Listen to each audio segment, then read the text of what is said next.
Hello friends, नमस्कार। स्वागत है आप सभी का एजुकेशन मंत्रा में। देखिए दोस्तों, शिक्षक भर्ती फर्जीवाड़े पर धर पकड़ एसटीएफ ने तेज कर दी है और एसटीएफ के जांच के साथ साथ कैसे आगे बढ़ेगी भर्ती प्रक्रिया, इस पर भी एक असमंजस की स्थिति बनी हुई है। इन बिंदुओं पर भी चर्चा करेंगे और कुछ जिलों के डॉक्यूमेंट्स जो सबमिट है अभ्यर्थियों के, वो वापस किए जा रहे हैं, बाकायदा विज्ञप्तियां निकल रही हैं। तो इनको भी संज्ञान में लेना बेहद आवश्यक है। हालांकि ये है कि आप लोग अगर बहुत ज़्यादा दूर हैं और लॉकडाउन की वजह से या कुछ और परिस्थितियों की वजह से आप नहीं ले जा पा रहे हैं, तो अवश्य इसके लिए परेशान ना हों। आपके डॉक्यूमेंट्स अगर सबमिट हैं तो सबमिट रहने दें। तो चलिए दोस्तों, वन बाय वन हर एक अपडेट को कवर कर लेते हैं। तो सबसे पहले देखते हैं कि शिक्षक भर्ती फर्जीवाड़े पर धर-पकड़ किस प्रकार से तेज हो गई है। देखिए, एसटीएफ इस मामले पर लगातार तहकीकात कर रही है और दिनों-दिन नए-नई जो परत हैं, वो खुलकर सामने आ रहे हैं और जो भी अभियुक्त हैं, आरोपी हैं, उनको लगातार गिरफ्तार भी किया जा रहा है। तो इसी क्रम में देखते हैं क्या कुछ हलचल है। देखिए दोस्तों, 69,000 शिक्षक भर्ती कदम-कदम पर फर्जीवाड़ा, जांच तेज, फरार भट्टा संचालक समेत 3 की तलाश में एसटीएफ। भदोही, मिर्जापुर, प्रतापगढ़ के रहने वाले हैं तीनों सरगना के खास। देखिए, 69,000 शिक्षक भर्ती मामले की विवेचना में जुटी एसटीएफ ने मामले में फरार चल रहे भट्टा संचालक समेत 3 आरोपियों की तलाश शुरू कर दी है। तीनों की तलाश में एसटीएफ स्थानीय इकाई को की 3 टीमें भदोही, मिर्जापुर व प्रतापगढ़ में सुराग कसी में लगी है। शिक्षक भर्ती गिरोह के सरगना समेत कुल 11 लोग अब तक जेल भेजे जा चुके हैं। मामले की विवेचना में जुटी एसटीएफ ने एक दिन पहले ही प्रकरण में संबंधित दस्तावेज व अन्य चीजें कब्जे में ले ली थी। दस्तावेजों की सघन जांच पड़ताल के बाद एसटीएफ अफसरों ने शुक्रवार को मामले में फरार चल रहे आरोपियों के बारे में जानकारी जुटानी शुरू की। पता चला कि एक नामजद आरोपी मायापति भदोही का रहने वाला है और वह वहां पर ईंट भट्ठे का संचालन करता है। मायापति के बारे में यह भी पता चला कि वह अपने भाई रुद्रपति के साथ मिलकर अभ्यर्थियों को ढूंढने का काम करता था और फिर उन्हें सरगना केएल पटेल से मिलवाता था। सबसे खास बात यह है कि प्रतापगढ़ के जिस राहुल सिंह की तहरीर पर मुकदमा लिखे जाने के बाद इस गिरोह का भंडाफोड़ हुआ, उसे भी पटेल से मायापति ने ही मिलवाया था। मायापति व रंजीत ही सबसे उससे सबसे पहले मिले थे। मायावती का भाई रुद्रपति व रंजीत मामले में नामजद है और जेल भेजे जा चुके हैं। इस तरह एक अन्य नामजद आरोपी धर्मेंद्र उर्फ आलोक, जो मुकदमा दर्ज होने के बाद से ही फरार है, के बारे में पता चला कि वह इस गिरोह से बतौर सालभर जुड़ा हुआ था।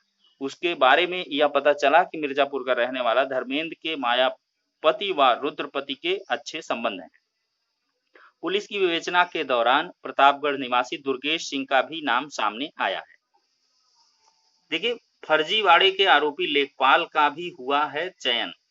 देखो, 69,000 शिक्षक भर्ती में फर्जीवाड़े को लेकर चर्चा में आए निलंबित लेखपाल का भी चयन हुआ है।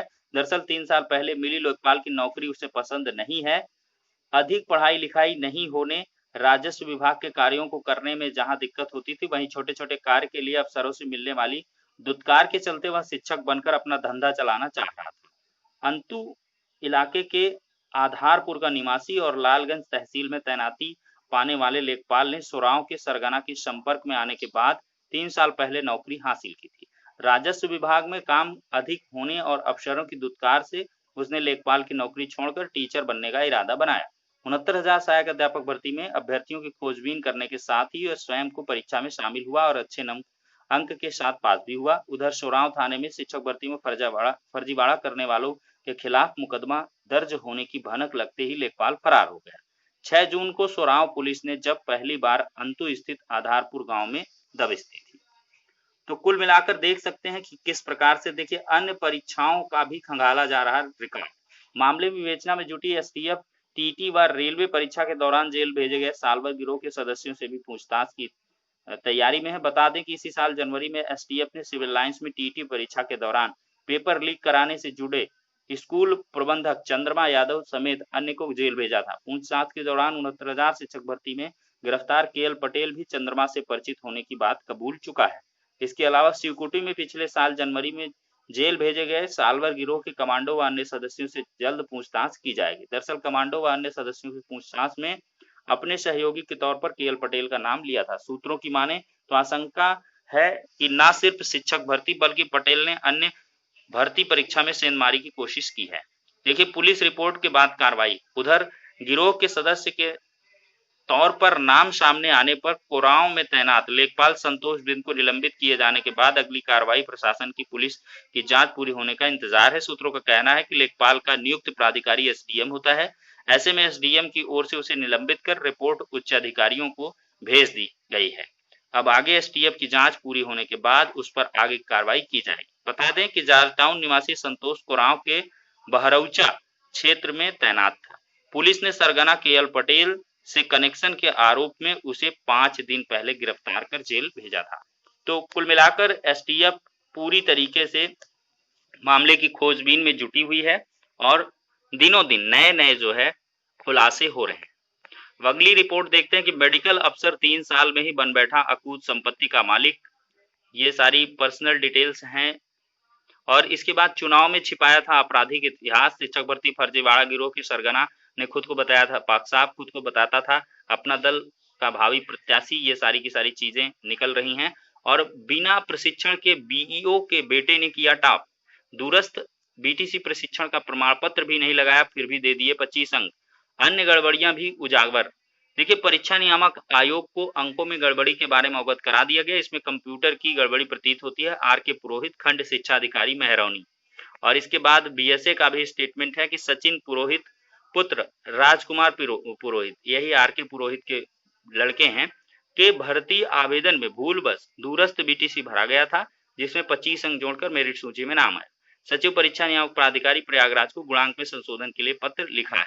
ये सारी की सारी चीजें निकल के आ रही हैं कुल मिलाकर।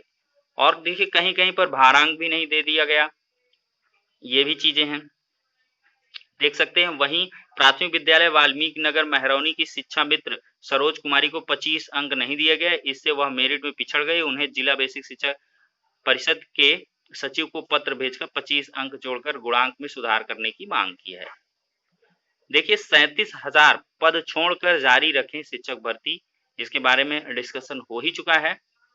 और अब देखते हैं वो कौन सी विज्ञप्ति किस जिले की है। देखिए, ये कार्यालय जिला बेसिक शिक्षा अधिकारी अमरोहा की है कि 68,500 सहायक अध्यापक भर्ती एवं 12,460 सहायक अध्यापक भर्ती के अंतर्गत इस जनपद में चयनित अध्यापकों जिनके मूल अभिलेख इस कार्यालय में जमा है, वह दिनांक 15/6/2020 से 17/6/2020 के मध्य कार्यालय में जमा जिला बेसिक शिक्षा अधिकारी अमरोहा से अपने मूल अभिलेख वापस प्राप्त कर सकते हैं।